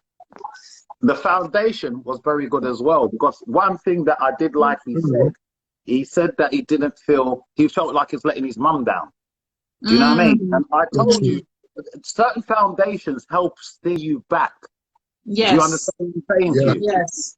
No matter what it is, you think, no, I'm not being right, I'm not, you know? Marcus! What's up, Slim? Marcus. Good, yeah? How are you, sir? Not bad, sir, not bad. Not bad at How all. you doing, my brother? Hello, sir, you all right, yeah? I'm very well, thank you. So it's a pleasure to have you on the platform, man. Thank you. Tell us about you, man. Tell us why you want to come on and what you want to say.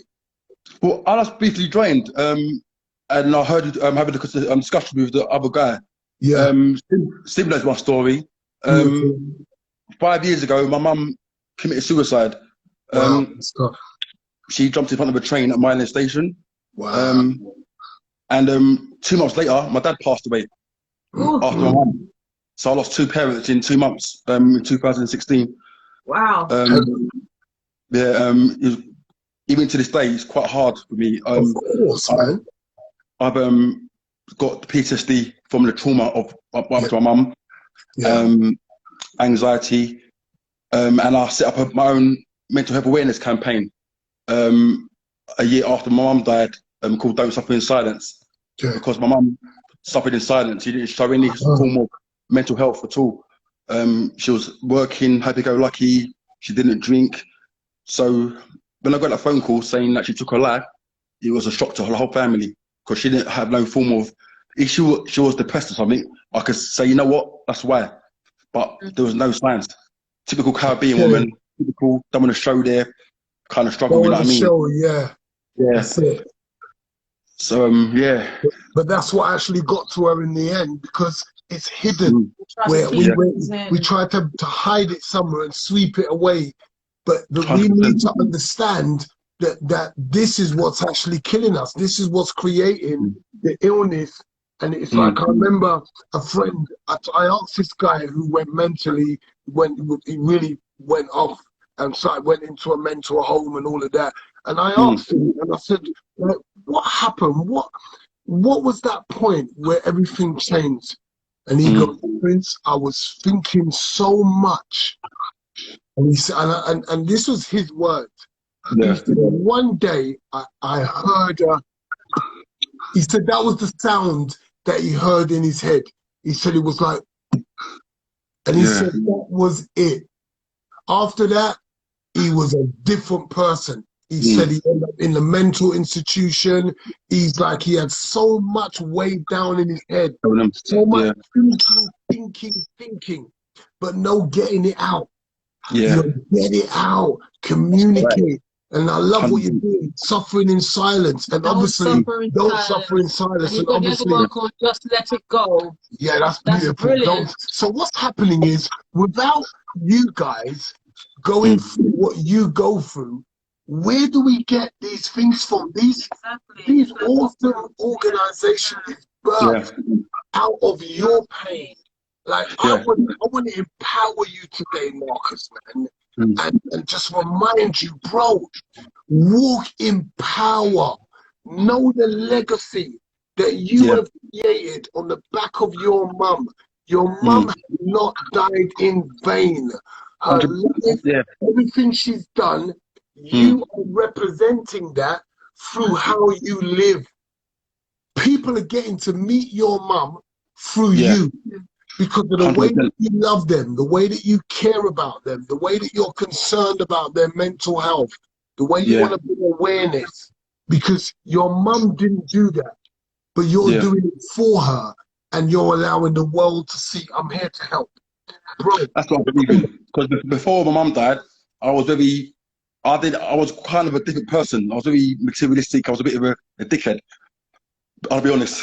When my mum passed, and my parents passed, I changed my life. I'm more empathetic, more sympathetic. I'm a better father. I'm a better person. I'm a better human being.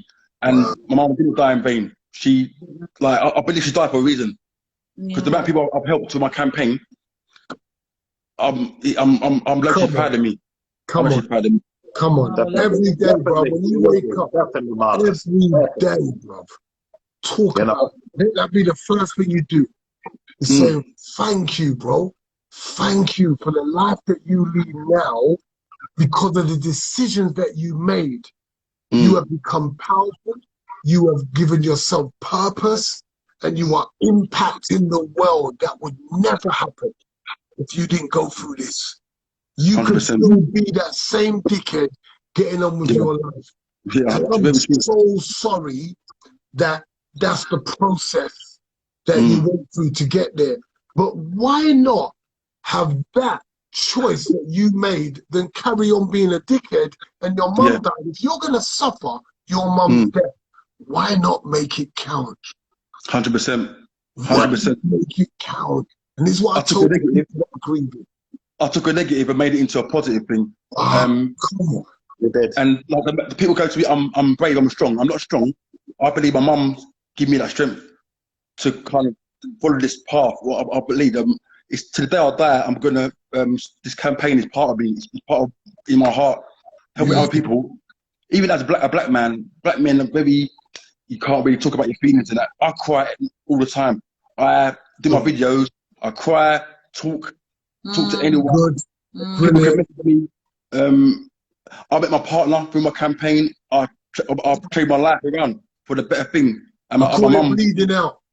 I call it bleeding out, Marcus. You got to bleed out. You can't keep all that that bad blood inside. You got to bleed out. Definitely not. And I'm not even angry. My mum is at peace.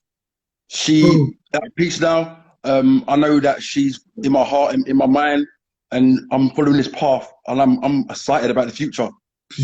Oh man, those words are so important. I'm excited about the future. That's great. Bro, there are people out there who will look at their lives and they're earning how much money they've got, big house, cars and all that, and they're not excited about their future. No. I've met them. They've spoken to me. Prince, I got everything. I got more money than you need. Because I got all this. But I don't have what you have. I don't have purpose. And I'm not excited about my future. So I want to be like that, you know? Yeah. So bro, you're in a very powerful place right now. To Thank you, sir. celebrate, let your tears flow when they feel to 100%. flow. Bleed Yep. out and keep on being that soldier because we need you, bro. Thank you, sir. Thank you. Yeah, beautiful, man. Thank you, Thank you so much Marcus. for coming on. Cheers, guys. And there's people Done here, now, man. they're really Thank you, Tim. excited about you. Yeah. Blessings and love to you, Marcus. Thank you. Yeah, people are just wake Giving you up all with the love. excitement to Yeah. go to bed with satisfaction. Now, I love that. Thank you, Angela. Wake up with Cheers, guys. excitement, go to bed with satisfaction. Someone said, amen. Bleeding Thank you. out, love them. Easy, Lance. Yeah, Oh, there's a lot of love here for you, I love King. for you. There's a lot of love Thank here you, guys. for you, Marcus. Definitely, bro. Thank you. Yeah, I appreciate that, King. Cheers, sir. Anytime, bruv. You contact me anytime, King, and we chat and we see what we can do, yeah? Thank you, sir. Thank you so much. Thank you. Easy, blessed. All right, take care, Marcus. Thank you. Have a nice Sunday. Stay blessed. Yeah, You too, man, you bye. too. Thanks for coming on, bro. Do you like Slim? Later on, One King. more. Cool, bye-bye. Let's Thank you. Charlotte 5. 48, that's nice. All right, we're going to shut off. Wait a sec. We're going to give Charlotte, I'll give you 2 minutes, babe. We had Charlotte on last week. I'm going to bring her. Charlotte, you still there? Oh, sorry. Hello. There you go. All right, mate. David, you're coming on. Let's speak okay. Hello? Hi, Charlotte. We're going to wrap up now, babe, but I thought I'd give you 2 minutes to say hi. We had you on last week. I want you to say what you've got to say, sweetie. How you My doing? little one that wanted to say hi, actually. She's working Hello, right now. little one. Oh, Hello, beautiful. We had your lovely mummy on last week. Slim. Comedian. How you press that, Mum? Oh, I pressed that. Okay. Hilarious. I knew Yeah, it. no, I knew Hello, it. Charlotte. Yeah, she wanted to show that she's working because she believes that. Oh. That's why she was doing Charlotte that. looks so cute. What's the other one called? Slim comedian. He'll be on. To say Charlotte, about you're a lovely little Oh, princess. good. parents. Marcus, you can shut off yours now, Marcus. Oh, sorry. we can stay. Because you hear a lot of noise. so you Oh, okay. Oh, she wanted to say something about parenting. She's been can't. listening in. I don't know. Tell us. Always listen to your parents because you don't know what's right from wrong unless they teach you it. And if you do something that's a big fail, So say the last bit again. you'll get good things in life. Like if you do a good deed every day, you will get karma. But if you do There something you go. bad, That's There lovely. you go. There you go. I tell you. You see, the girls are easy. you The have girls to are more pay. sensible than boys. I'm glad I I'm brought telling you you, on. Slim. I'm telling They're you. more sensible than boys. Yeah. They get it, don't they? No, A no, little no. boy will say that and then say, "What am I getting for saying it?" Oh, You also were talking about the NSPCC. You know, we were saying about discipline. Yeah. What did they say to you at school? They said to you that time when you come home from school, you were saying to me about, they said, kids, you're not, your parents, if they slap you on your hand or your leg, It's child abuse. it's child abuse. Oh, And then what did you tell me? When my mom gave me a slap, I was like, "You child abuse," but then I never. But then I learned I learned from that. Why? because that's not what child abuse is. Child abuse is when you get bruises from your mother constantly, and you I think the point you're trying to make here is that, you know, we should discipline starts at home, and that if we're not sure of something, we should ask our parents. That's like the point we're trying to make, really, isn't it? That is. No, bless her. We get it though. That's what she was Do saying. you know what, Charlotte? Wasn't you quite disturbed by that, though? The fact that they're telling the children these things, because what it puts in your child's head is that the people that care about you, the people that love you, if they decide to do anything to discipline you that causes you to get a smack, that you need to be reported by outside forces who are strangers and do not love you the way that your parents love Do you know what? My mouth dropped to the floor because she came home from school, didn't tell me. Then she started acting up and pushing the boundary so she could say it. So she kept being naughty. So I gave her a slap on her backside, like I would get. That's a behave yourself now. That's when she said, "Well, NSPCC said today at school that's child abuse." I'm like, what? So she needed to try it out to see what it looks like. And then when I broke it down to her, I said, "Listen, if you knew what child abuse was, you wouldn't be here." Yeah, then I broke it down and explained to her about the boundaries and the disciplines that come from home and A, B, and C. She soon started crying, and then she's never, ever, ever said that again since. So when she hears her friend say, "Well, my mum gave me a slap," she's like, "Well, if you're going to be naughty, you're going to get a slap on your bum." Exactly.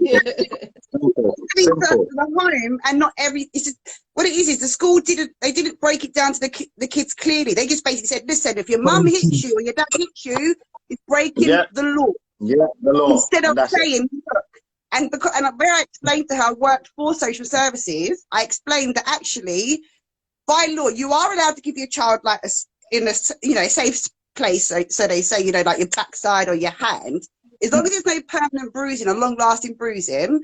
It's actually okay. There's different types, but the NSPCC didn't tell the kids that at the school. That's correct. That's correct. Then why keep the authority? Go on. Yeah, they want the technicality of it. I just find it really disgusting. I find it disgusting how social services let so many people out there abuse their young people and do nothing, and then pick on the ones that are actually caring for their children and come in the home and take the children. It's happened to a friend that I'm supporting at the moment. Come in, no evidence of any harm done to the child at all.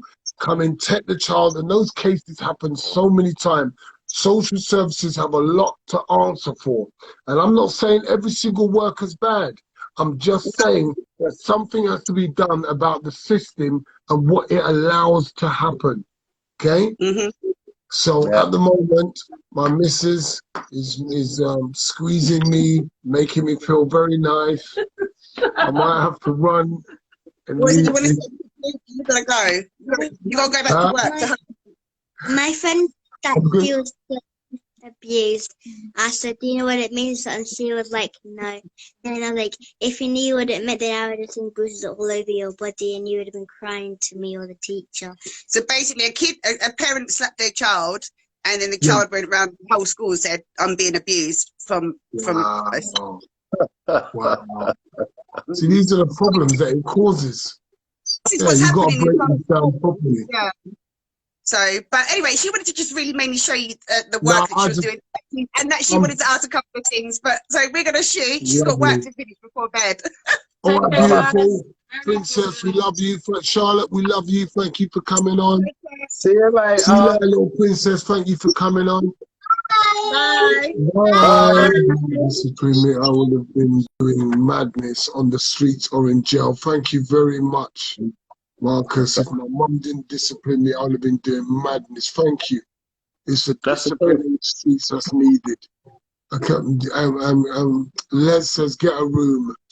I'm gonna get a room right now. Guys, I love you guys. I thank you so much. Slim, you've been awesome, brother. Come on now. Slim, please look at, listen, when you want to smile, when you want to smile, Slim Big Man, one. Call him King Bean. When, damn, what was I just about to say? I forgot. Just comes clean out my head. I was just saying laters and it just went at the other end. Bro, you know this, man. Listen, Slim, I want to thank you so much for being awesome. I was telling everybody, please follow Slim. He is a wonderful, wonderful comedian. You want to laugh? Listen to what Slim's saying. He uses very real, down-to-earth, everyday experiences. It's been a great week. It was unplanned. I love the way people had an opportunity to jump in and come in and talk. Great live. Take care, everyone. Thank you so much, Pink. Love you guys.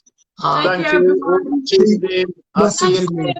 I can't wait to come to the show, man. Ciao. We need everyone. June 21st, man. June 21st. We'll be back in Slim, business. tell us, what do we need to do? What's going on? Look, just hook me up online at Slim Comedian Facebook, or just Slim Comedian in Google. It'll bring up all my stuff. You'll be able to know when I'm back. But I'll be back with a bang. That's me. Can't wait.